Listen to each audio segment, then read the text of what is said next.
Bonjour Michel. Bonjour Jean-Marc. Aujourd'hui, nous allons parler d'un sujet fascinant. Comment vous décodez la souffrance d'un patient qui vient vers vous? Oui, c'est un art difficile que d'assembler les pièces d'un puzzle, euh, éparpillées dans un passé bien souvent enfoui pour reconstituer la cause de la souffrance. Souffrance qui s'exprime en général par différents symptômes.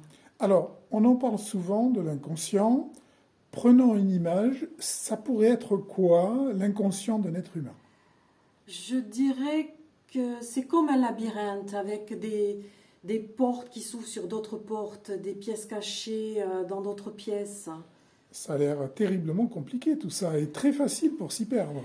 Oui, mais c'est fait exprès par l'inconscient pour empêcher le conscient qu'il puisse se connecter à la cause de la souffrance et donc faciliter l'oubli, le refoulement, voire le déni. D'accord, donc ce labyrinthe, dans un premier temps, c'est plutôt une bonne chose parce que ça laisse l'individu grandir et faire sa vie. Oui, mais c'est une mauvaise chose ensuite, car quand le temps passant, eh bien, la douleur revient, tel un disque rayé dû à des effets retours, et on n'est plus capable de se connecter à l'origine précise de la souffrance.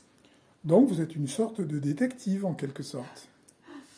Allez, en quelque sorte, effectivement, pour aider mon patient, je mène comme une enquête sur ce qu'il ignore, ou voir ce qu'il a, dont il a oublié les traces. Et qui dit enquête, eh bien, j'utilise des indices indirects, bien comme les symptômes, et aussi en m'aidant de raisonnements déductifs complexes. Est-ce qu'on peut dire que vous êtes un peu comme Hercule Poirot? C'est un personnage dont je suis fan. Il ne lâche rien. Il observe le moindre détail, le moindre mot pour reconstituer en fait la séquence précise qui explique tout. Alors c'est un petit peu comme si vous deviez aider le patient malgré lui.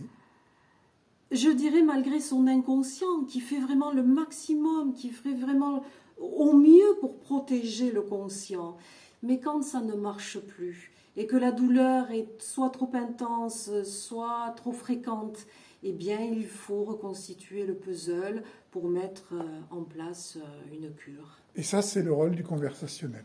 Oui, par les questions, par les mots, par les souvenirs douloureux, ou pas d'ailleurs, je reconstitue une histoire propre à chacun et donc unique, et je planifie comment je vais pouvoir soulager, voire, si possible, régler les problématiques de mon patient.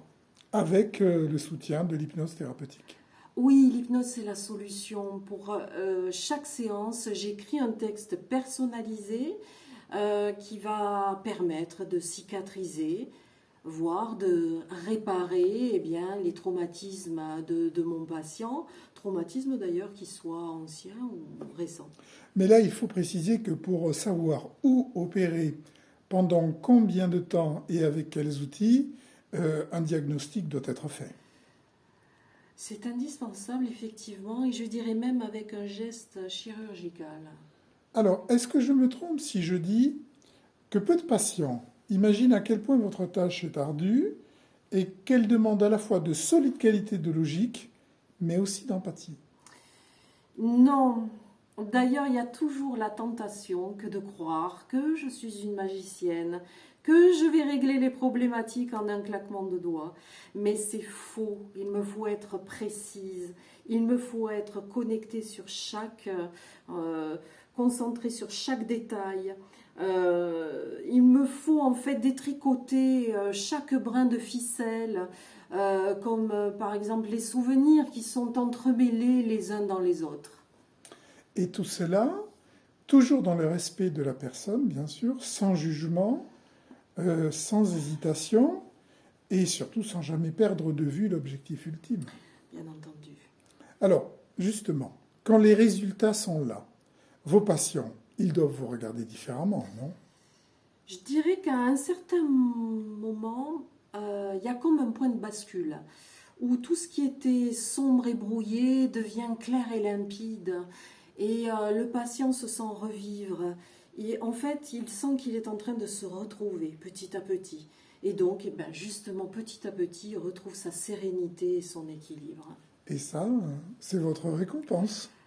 Oui, mais surtout celle du patient qui a trouvé la force et grâce à son énergie vraiment, eh bien, il a cette force de se battre, car ne l'oublions pas, sur ce chemin, la motivation et la patience sont essentielles.